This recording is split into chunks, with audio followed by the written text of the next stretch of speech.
Rated M for mature.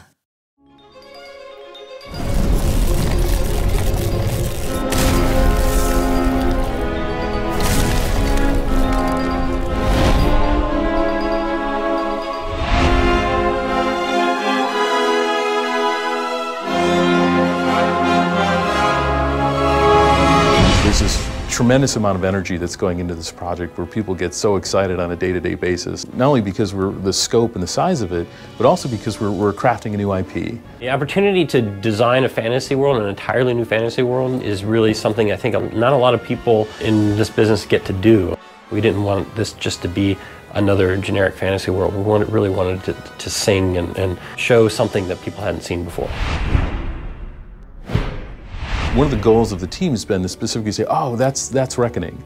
You know, we really wanted to have a signature style that was recognizable and that was carried through all the different elements of it. It's not just about making a great looking sword, for example. Like, it's got to be a sword that looks like it fits in the universe, but also works with these armor sets, that also works with these effects, that also feels like it's got some age and wear. And the beauty of it is that we've got all this fantastic material to draw from the lore that's been written and from the narrative designers, so that we can say, okay, this sword is not just a sword, but the glyphs on the sword actually mean something, and they're part of a language that was built. And the materials, if there's a gem in there, well, why does the color of that gem matter? It does. And a lot of games, it's not as deeply considered. We knew early on we really wanted a game that was colorful and lush. We felt that that was something that was really neat about our game. It set our game apart from other games in this genre. It fit right in line with R.A. Salvatore's line about, you know, when you ask someone to save the world, you want to give them a world worth saving. We really wanted it to have that dark storybook kind of sensibility to it,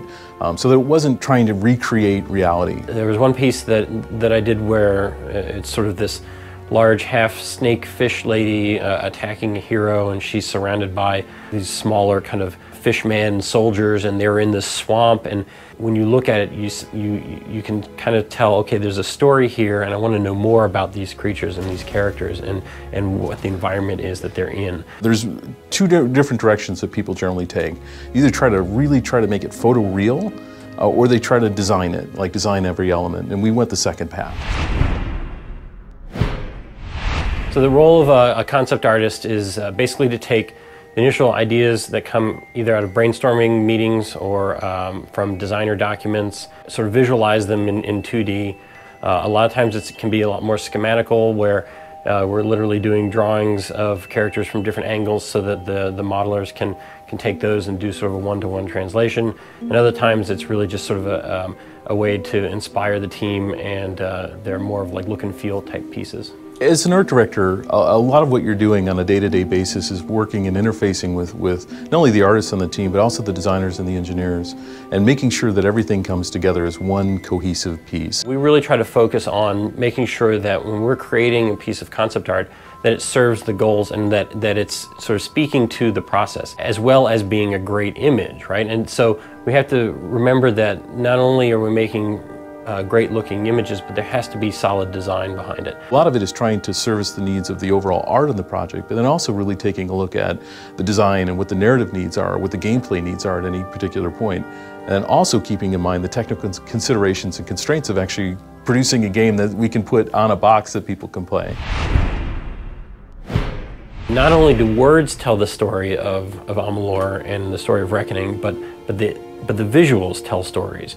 Specifically, we'll do things like stained glass windows that tell a story or fable that's told by generations of the Fae, or come into a dungeon, an ancient dungeon ruin. We leave clues as to, you know, who used to live in that place and why did things go bad, and, you know, why is it now in ruins. We don't want to just sort of say, oh, it's just ruins, let's just make some crumbled rocks. We try to leave little visual clues of you know, what came before and how did things get the way they are. There's so much material in this project. It's hard for people to understand that are on the outside of this to really get a sense of like how many creatures we have in the game, how many armor sets, how many different places in the game that you can physically go to.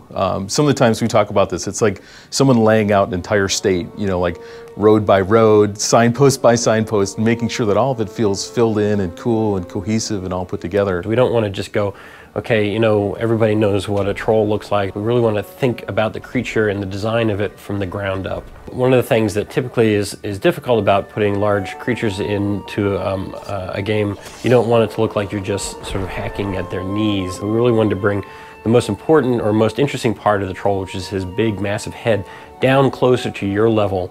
So he's this sort of this hulking beast who's stooped over, and he's got this really long, sort of massive looking jaw that just swoops down towards the player and has this really aggressive look to it. And the Bolgan, which are these big red, heavy-set creatures, are just so well executed from, you know, the initial design document talking about what their backstory and their lore was, to the models, to the animation. I feel like he's so unique, and yet at the same time there are elements of things that we're familiar with, and so we know exactly what the Bolgan is when we see him. It makes you think of things that you're familiar with, but at the same time it challenges, you know, your preconceived notions of what fantasy is and should be, and it takes you to a completely different world.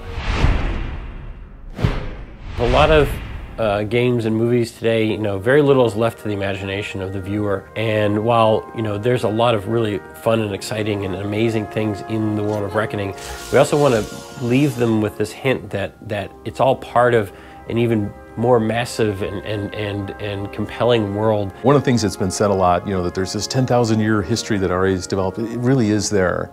And if you go through and you play the game and you see all the individual bits and pieces and you start to talk to the individual NPCs in the game and read the books that are there, you start to realize, like, wow, they really did try to reference all that stuff. It really is in there to find. While we may not tell everybody everything, it makes people have questions in their mind and say, well, what is this world about? And what's the bigger story? And what else is going on here? Everything was considered. And I hope they walk away with that.